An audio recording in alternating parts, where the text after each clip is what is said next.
Immensi. In this episode, I'm sharing my high-velocity pullback trading strategy, a simple but disciplined way I look to buy strong stocks during temporary dips instead of chasing them at higher prices. My focus is on four things: finding stocks already in a strong trend, identifying reliable support levels, entering during short-term weakness, and protecting capital with tight stop losses. The chart here shows exactly what I mean: a healthy uptrend, a pullback toward support, and then a continuation of the move upward. My belief is simple: small risk, big potential. With discipline and patience, we can trade with confidence and build wealth together. The key here is learning to separate healthy weakness from real weakness. A temporary dip inside a strong uptrend is often where the best entries appear. Price cools off, comes back toward important support levels, and gives us a chance to enter with better reward compared to chasing after a breakout. The process stays disciplined.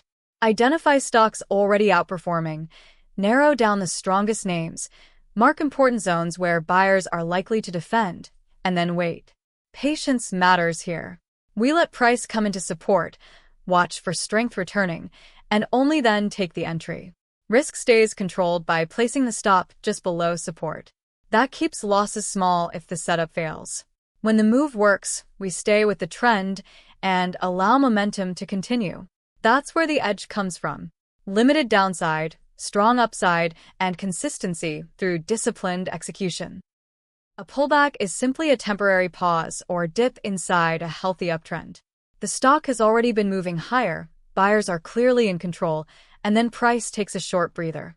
That pause is important because it often brings price back toward a support zone where demand can step in again.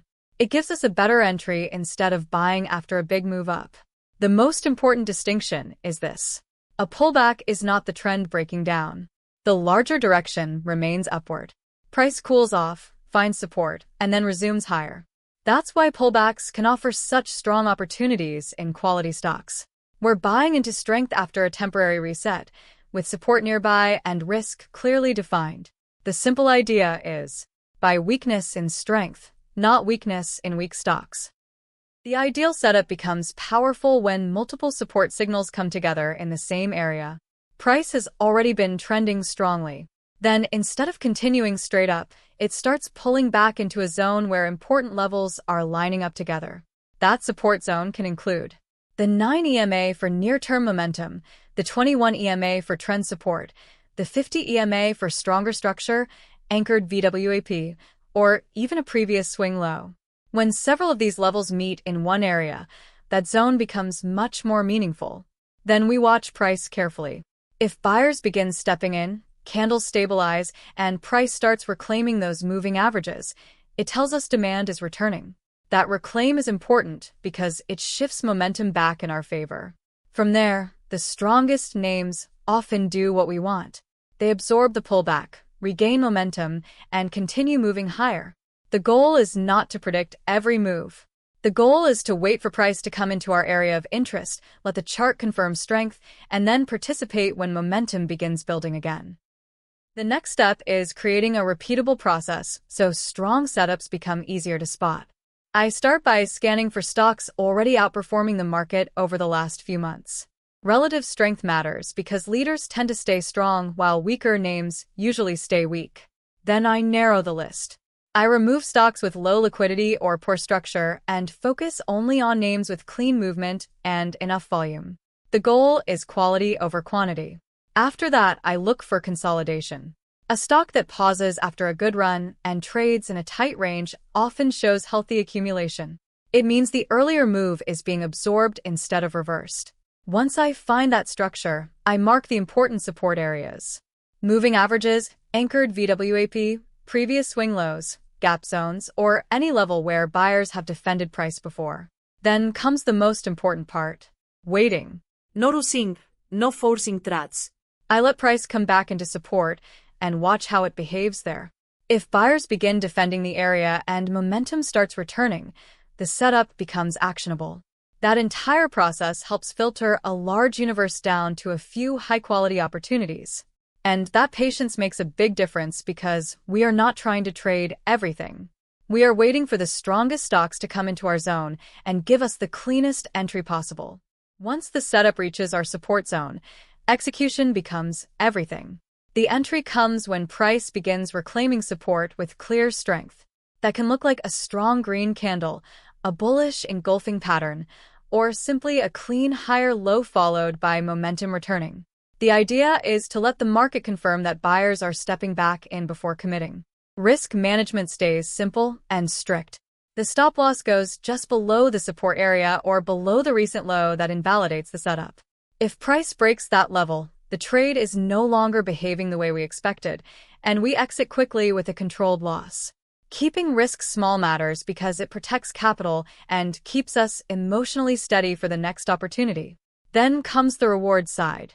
Targets can be the recent high, the next breakout level, or a measured continuation move. And if momentum remains strong, we give the stock room to keep moving instead of taking profits too early. That balance is where the setup becomes powerful. Defined entry, limited downside, and meaningful upside. Even if every trade doesn't work, a small risk combined with strong winners can create excellent reward to risk over time. Managing exits well is what turns a good setup into a consistent trading strategy. Once price starts moving in our favor, the first priority is to stay with the trend as long as the structure remains healthy.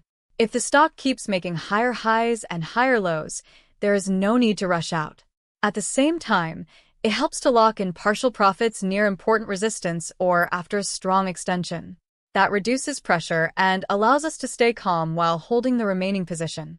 While the trend continues, we also stay alert. If momentum starts weakening, support begins breaking, or reversal candles appear around key levels, that is the market giving us useful information. Those warning signs should never be ignored. And if the stop loss is triggered, the exit needs to be immediate. No hesitation. No hoping. Capital protection always comes first.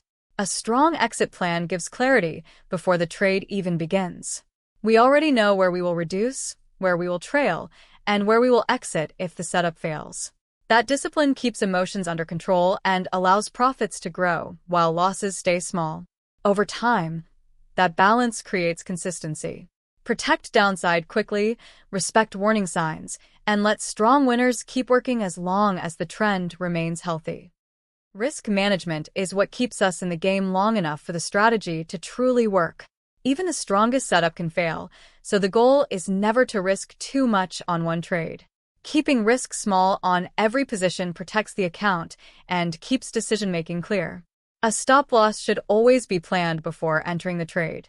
That way, if price does not behave as expected, the exit is automatic and controlled. A small loss is completely manageable. A large uncontrolled loss can damage both capital and confidence. Reward to risk matters just as much. Before taking any trade, it helps to know whether the potential upside is worth the downside being taken. When the reward is meaningfully larger than the risk, even a few successful trades can make a strong difference over time. It is also important not to overtrade. Not every chart needs action. The best results often come from waiting for only the cleanest setups and ignoring everything else. And then comes the hardest part: controlling emotions. No chasing. No revenge trading. No breaking the plan because of fear or excitement. Discipline matters more than being right every time. The market will always offer another opportunity. The priority is protecting capital today, staying consistent, and being ready with confidence when the next high-quality setup appears. To make this strategy work over time, a few habits matter more than any single trade. The first is staying aligned with the trend. Trading with momentum gives us a natural edge because we are moving with the strongest side of the market instead of against it. Then comes selectivity. Not every pullback deserves an entry. The best opportunities usually appear when price pulls back into a clear support zone with strength still intact.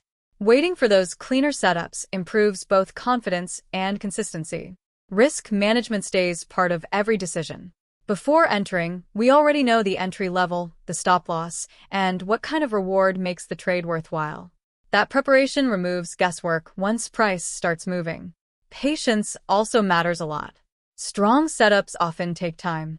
The market may move around, test support, or pause before momentum returns. Letting the setup develop naturally often leads to better decisions than reacting too quickly. And just as important are the things to avoid.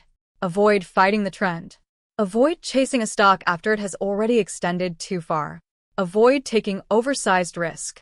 Avoid overtrading just to stay busy. And most importantly, avoid making decisions based on fear, greed, or frustration.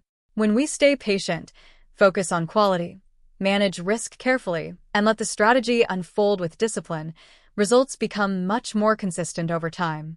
That consistency is what builds confidence. And confidence backed by discipline is what allows a strategy to truly work.